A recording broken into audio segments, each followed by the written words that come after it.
Estamos começando mais um programa da temporada 2018 da TV Simples, programa do Sindicato dos Professores de Mogi das Cruzes e região, e mais uma vez falando sobre o tema Enem. Já tivemos um programa que trata sobre isso, que você pode assistir no nosso canal no YouTube, TV Simples, e também no site aqui do sindicato. E mais uma vez recebendo a professora Érica Maria Toledo Catalani, que é supervisora escolar da Secretaria Municipal de Educação de São Paulo. Érica, mais uma vez, um prazer tê-la aqui no nosso programa. O prazer é meu. Bom, Érica, nós conversamos muito sobre o Enem, a importância e os processos de avaliação envolvidos na construção dessa prova antes dela chegar lá na mesa do aluno, do candidato, do postulante a uma vaga na universidade. Mas ficou uma curiosidade, como que são elaboradas essas questões?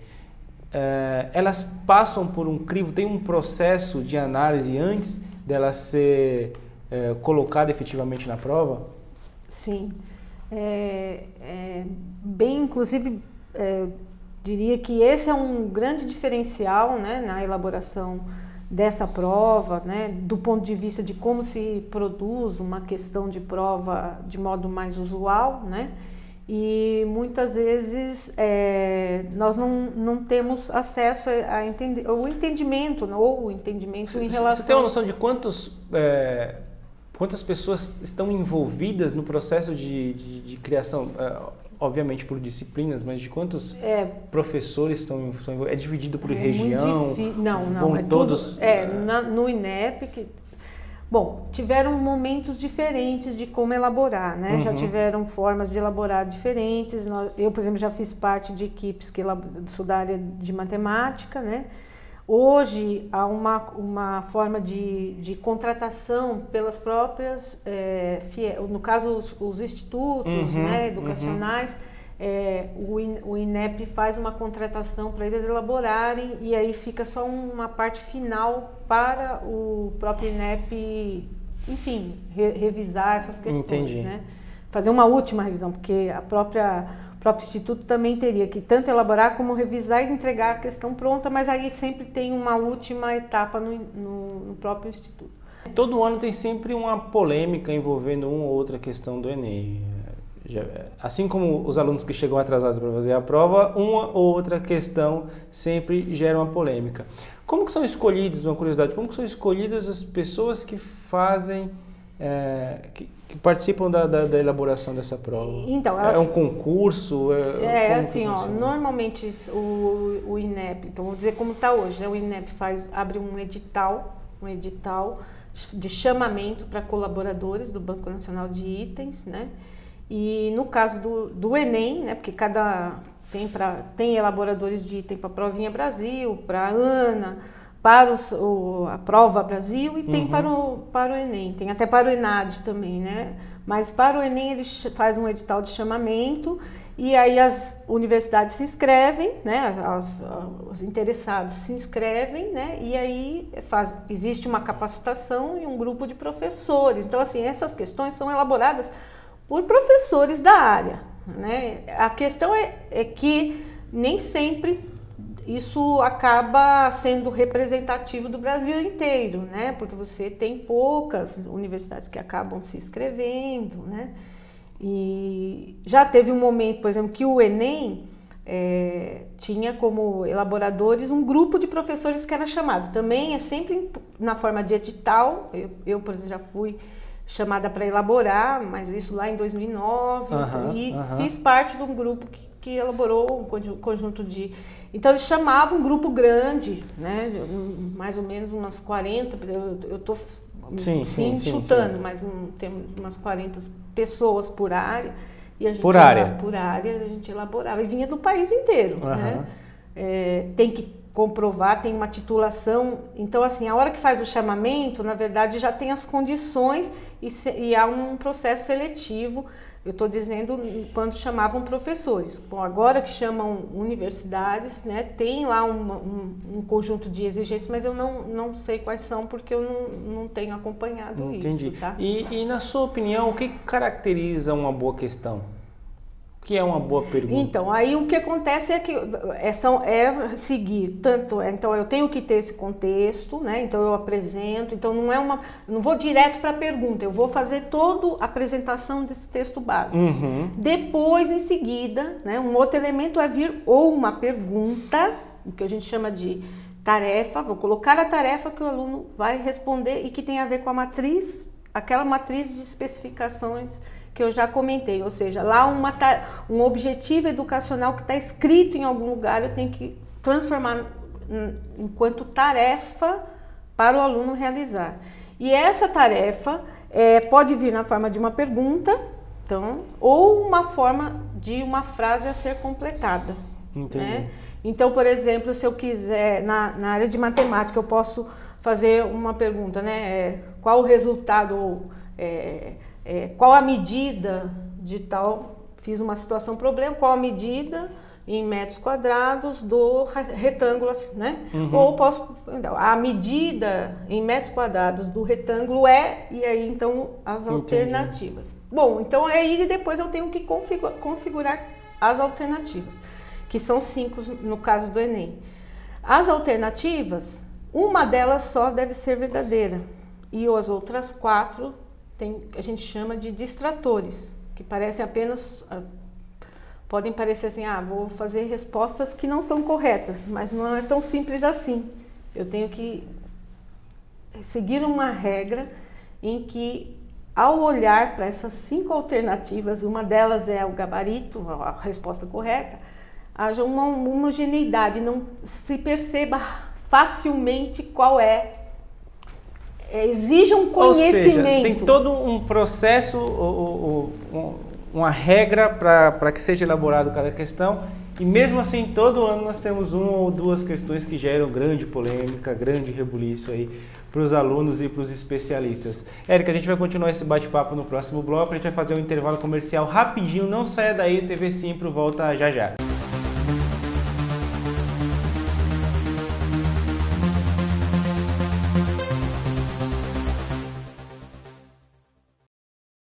Professor, por meio do site do Simpro, você pode denunciar irregularidades. Clique na aba Atendimento e depois no link Denúncias.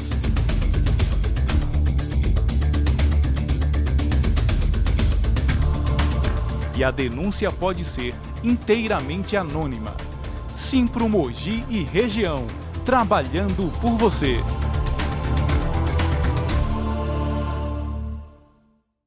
O Simpro Mogi mantém uma lista ampla de convênios médicos com descontos exclusivos e vantagens para os associados. Acesse simpromogi.org.br e saiba mais. Simpro Mogi e região, trabalhando por você.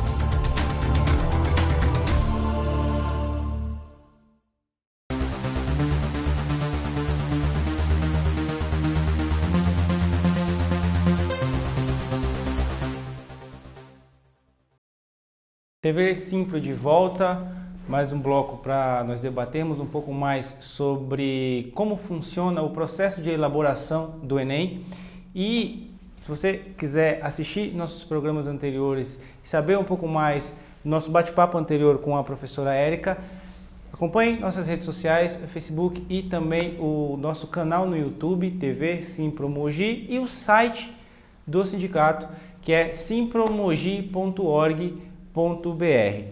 Bom, Érica, a gente falou, já falamos bastante sobre como as etapas para elaboração de uma questão para o Enem. Eu até brinquei que todo ano tem 2 imagens que são clássicas no Enem. Uma são os alunos chegando atrasados para fazer a prova, e a outra é o jornal depois destacando uma questão. Essa questão foi polêmica e os especialistas estão debatendo e alardeando isso aos 4 ventos.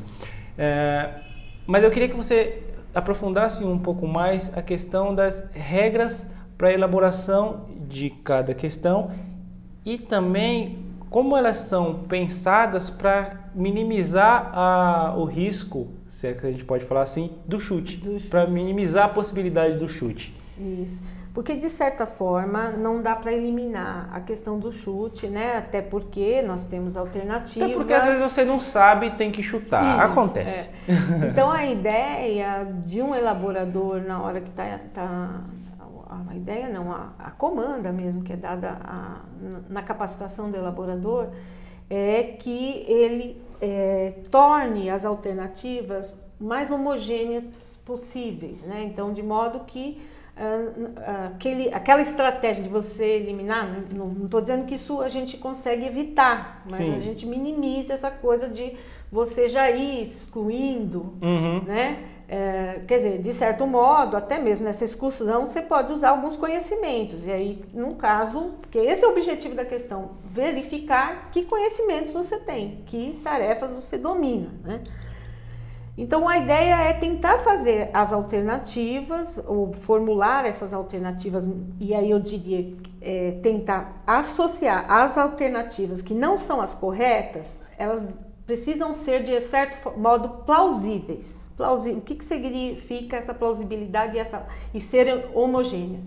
Eu tenho que, por exemplo, cuidar para que a extensão, por exemplo, não tenha uma com uma extensão tão diferenciada das outras, porque isso pode atrair, e se ela for... Uma questão tem 5 linhas, a outra tem 2. Exatamente. Então, a extensão dela, tanto em termos do texto, como a questão em termos de algarismos, quando ela é um número, né? Ela não pode ter esse destaque tão grande, ou se ela tiver que ser uma diferenciação, por exemplo, se nós tivermos que diferenciar tamanhos, elas teriam que vir em pares, né? Ou, por exemplo, em pares e trios, no caso do Enem, que são 5 questões, para que não haja assim um destaque, algo Sim. que diferencie.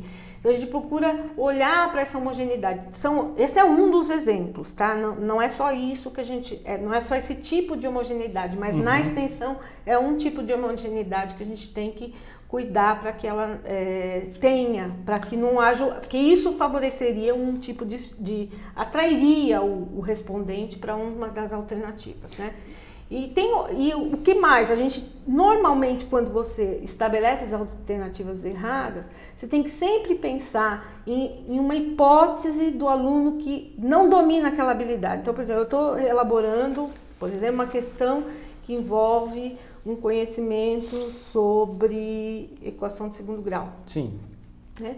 Então, eu tenho que pensar, por isso que quem elabora as questões precisa ser um professor. Ele tem que colocar nessas alternativas não corretas, que a gente costuma chamar de distratores, alternativas ou erros que comumente os alunos cometem na sala de aula, de modo que chegariam a essas alternativas aqueles alunos que não dominam mesmo, né? Porque a ideia é ler o texto base, que é o contexto da questão, ler a tarefa e resolver, para depois vir buscar aqui nas alternativas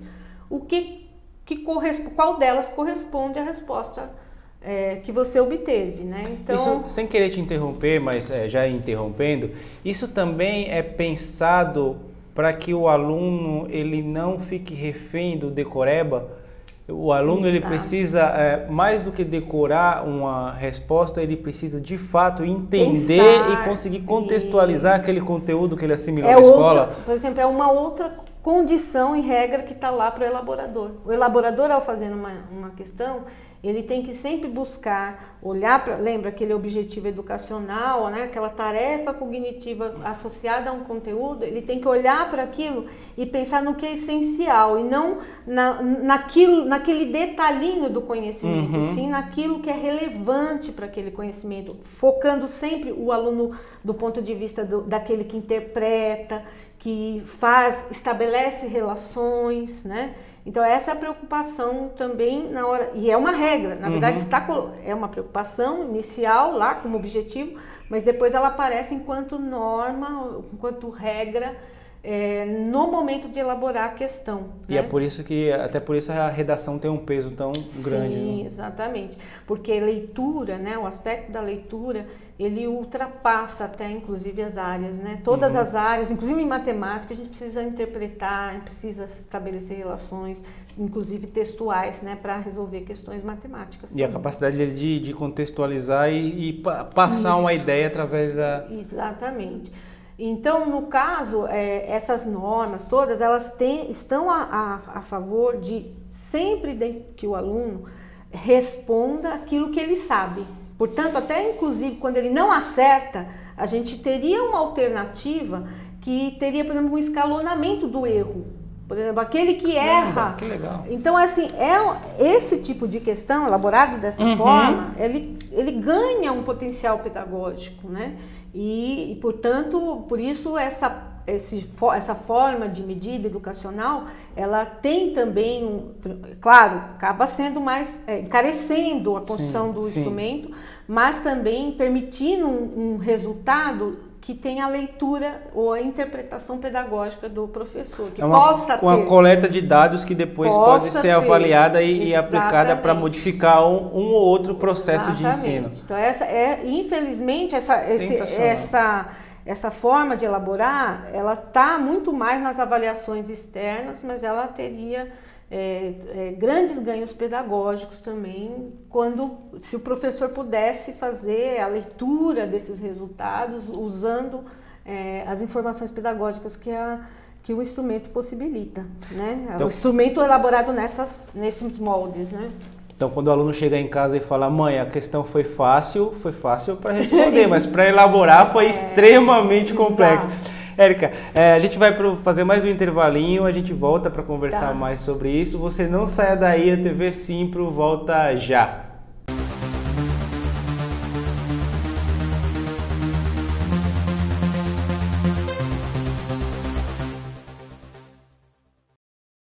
Se você é professor do ensino privado em Mogi das Cruzes, sindicalize-se ao Simpro. Aqui, seus direitos são defendidos de verdade.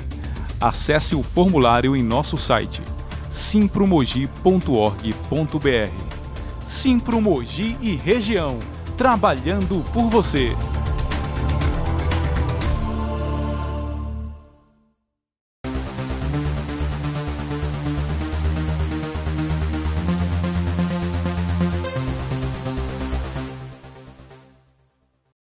E a TV Simpro está de volta, hoje recebendo a professora Érica Maria Toledo Catalani, que é supervisora escolar da Secretaria Municipal de Educação de São Paulo e que vem conversando conosco sobre como é elaborada a prova do Enem. Antes da continuidade, lembrando que se você quiser conhecer o Sindicato dos Professores aqui de Mogi das Cruzes, nós ficamos na rua Carmela Dutra, número 147, no Jardim Esplanada, ou também pode ligar para falar conosco aqui através do telefone 4799-1106 e 4799-7066. Érica, voltando à questão da elaboração das questões, né? Voltando à questão da elaboração das questões. Você passou todos os critérios que são adotados antes alguns dos critérios, né? Alguns dos, porque são diversos, pelo que ela me passou aqui, é um processo realmente hercúleo. Mas ainda, mesmo passando por todo esse crivo, todo esse debate, todos esses critérios, ainda é necessário fazer uma revisão.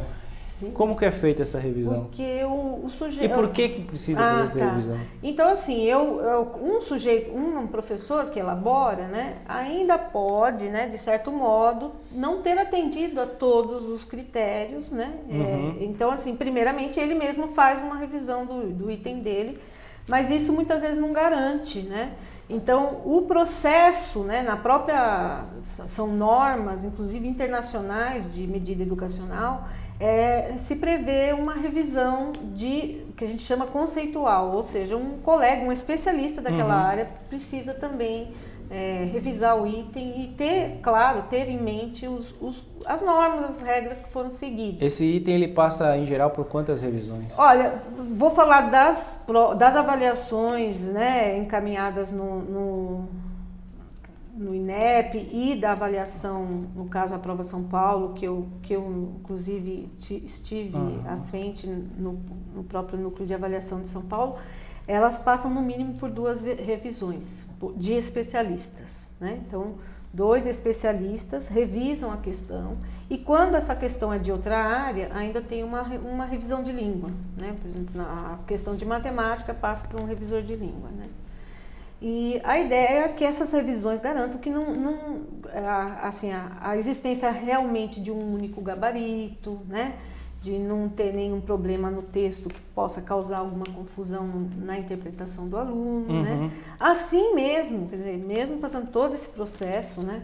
E que inclusive alguns vestibulares também fazem revisão, mesmo que dessa forma, ainda assim, que é isso que é o diferencial de uma avaliação que usa esses processos de medida educacional, é que ela passa por um pré-teste, ou seja, ela é submetida a um conjunto de alunos, uma amostra de alunos representativa dos alunos que futuramente vão responder à prova, né?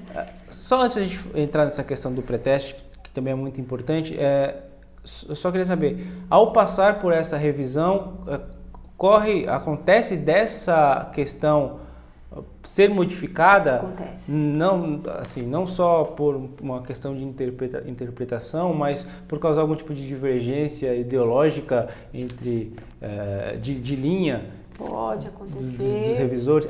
E o revisor tem, assim, a gente sempre, claro, estou me baseando em alguns processos que eu tenho participado, né, principalmente no INEP. Mais recentemente eu participei de uma grande formulação para a Prova Brasil. E a ideia é que haja esse diálogo, porque esse diálogo também é um processo de formação, né, um processo para ambos, né. Então, tanto para o elaborador como para o revisor, um aprimoramento de como enfrentar novas tarefas de elaboração de itens. Né? Então, o caso, essa necessidade, ela, em algumas questões, claro que não, mas não são todas, mas existem questões em que isso é verificado e a gente chega num acordo para modificar a questão.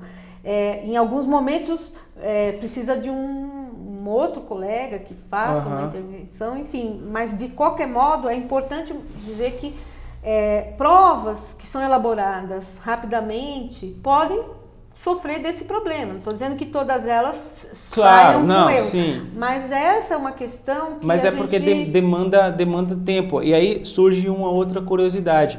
A prova do Enem, geralmente, me perdoe se eu estiver equivocado, ocorre em setembro, novembro, comecinho né? De novembro. Primeira quinzena de novembro, por enquanto, tem acontecido. Mas quanto tempo essa prova leva para ficar pronta? É por ano? Ou, por exemplo, a prova do Enem que vai acontecer em 2018, ela já está pronta ou ela é construída ao longo do ano? Olha, tem formas diferentes, mas eu vou falar... Em relação ao Enem, ele tem um grande banco. Então, normalmente, essas elaborações elas vão acontecendo com bastante antecedência. Tá?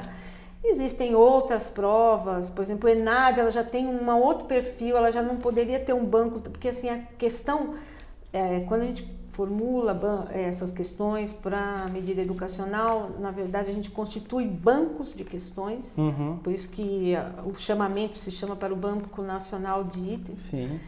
E essas questões passam a ser muito caras, elas são pagas, né? A revisão é paga, e depois, muitas vezes, se paga por um elaborador, se paga para um revisor, e depois, quando passa pelo pré-teste, a questão não funciona. Então, quer dizer, houve todo um pagamento e a questão não vai ser considerada, né, para o teste final. Então, isso encarece aquelas questões finais, né? E de forma que esse banco, ele é um banco caro, né? Mas fora isso, ele precisa passar por revisões constantes. Por exemplo, se eu faço uma questão de repente, vou dar um exemplo da prova São Paulo. Uma vez tinha uma questão sobre DVDs do Michael Jackson. E aí, uma questão de matemática, envolvia a contagem de DVDs do Michael Jackson.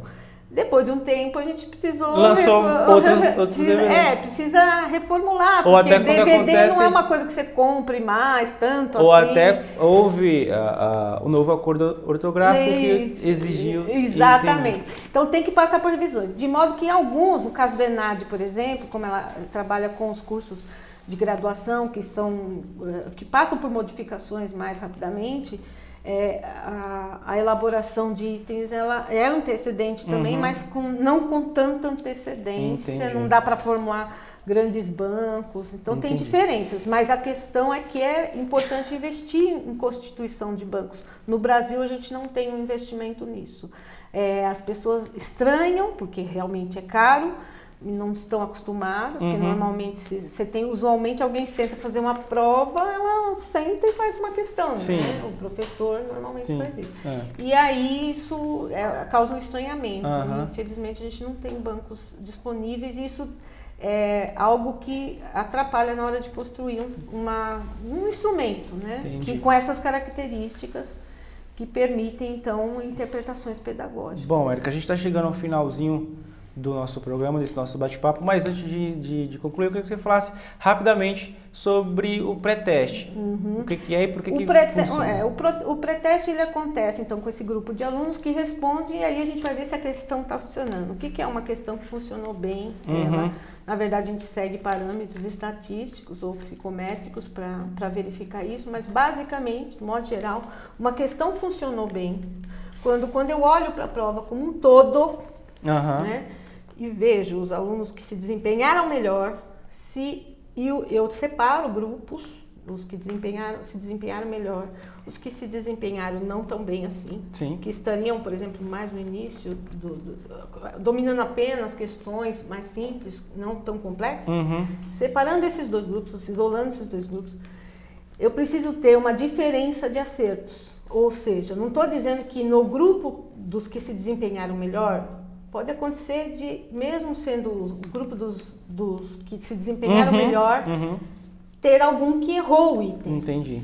Posso ter gente que errou, mas a ideia eu tenho que ter um número bem maior de gente que acertou nesse grupo do que no grupo daqueles que se desempenharam não tão bem no teste. Entendi. Né?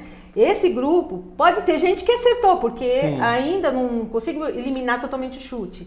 Mas eu vou ter a gente aqui que ainda acerta, mas eu não posso ter um número muito parecido ou idêntico ou, como acontece já em algumas questões, maior. Gente acertando aqui mais do que o grupo dos que se desempenharam bem na prova. Isso é um parâmetro que a gente fala de diferenciação. Diferenciar um item que é bom é um item que consegue diferenciar os acertos nesse grupo que se desempenhou melhor na prova como um todo. E dos acertos do grupo que se desempenhou aqui somente bem com as questões mais simples. Rapidamente, quantos pré-testes são feitos? Não, daí se faz um pré-teste, um pré-teste, e aí já se consegue, por exemplo, garantir o que são as questões boas e as questões que não funcionaram bem, são eliminadas e aí se constrói um instrumento. Entendi. Nesse instrumento, na hora que vai para a população real, esses itens já têm esses parâmetros, mas eles são submetidos novamente ao crivo dessa nova população. Sempre uma análise estatística, ela leva em consideração aquela população inicial amostral, mas também leva em consideração a população que, no caso, que está se desempenhando na edição do Enem lá, né? Ou seja, é muito complexo elaborar uma prova do porte do Enem e exige muito trabalho duro. Érica, prazer imenso conversar com você. Nós já gravamos um outro programa que está disponível no nosso canal no YouTube e também no site simpromogi.org.br. Se você quiser conferir, dá uma passada lá, curte, compartilha, divulga com outras pessoas. Érica, muito obrigado. Eu que agradeço e muito obrigado por ter um espaço, né, que eu possa ter falado. Espero ter também de alguma forma contribuído aí para o entendimento dessa prova, que é uma prova complexa na sua formulação e pouco se investe para que os professores, os educadores ou os mesmos os próprios estudantes entendam, né, o processo. Bom, é isso aí. O programa de hoje fica por aqui. Agradeço a audiência de vocês. Eu sou o Deto Vale e a gente se vê na semana que vem. Até lá. Ou melhor, aqui no TV Simpro. Até a próxima. Tchau, tchau.